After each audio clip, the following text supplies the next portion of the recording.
More and more people wonder about the future. People wonder about the businesses that come in down the street.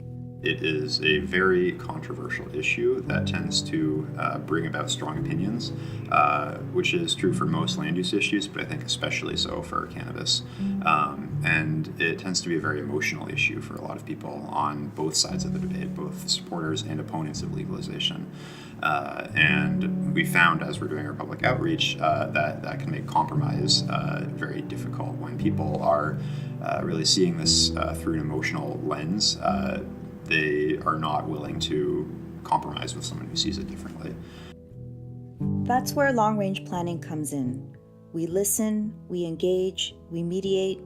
It can be a difficult process, but planning has value.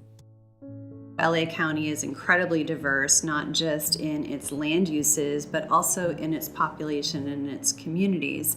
And so as a planner, we have to really focus on how to best address those diverse communities we're working with, but still push forward those agendas that the board is asking us to push forward. Here's how the Department of Regional Planning and county partners help create Good Neighbors. In 2017, countywide, the county adopted the Safe Access to Alcohol in Food Establishments, or SAAFE ordinance.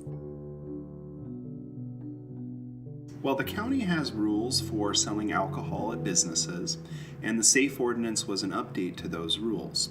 There were two main things that the ordinance did. The first is for new businesses that want to sell alcohol, they now have to sell healthy food as well. The second part of the ordinance is for existing businesses. There are standards to make sure that they're good neighbors and that they're not causing any issues in the community.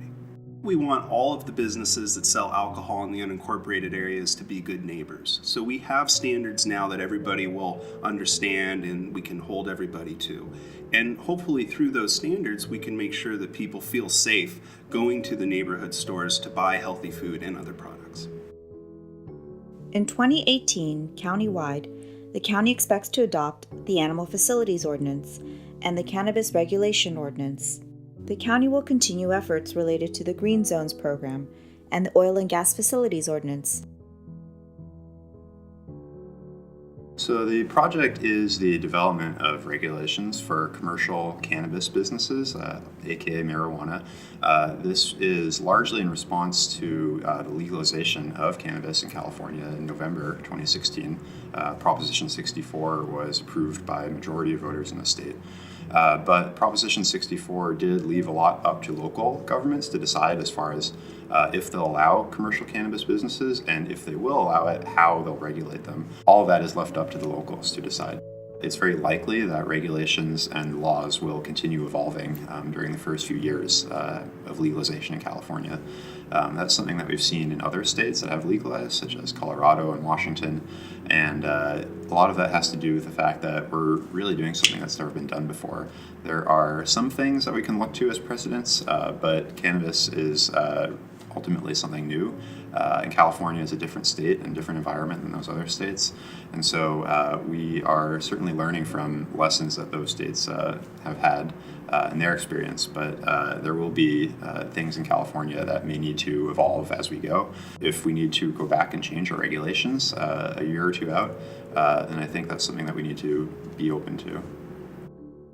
LA County is the largest county in the country in terms of population, and so we really are positioning ourselves with the direction of the Board of Supervisors to be a leader, not just in the region, but really leading the state and then leading the rest of the nation on important issues.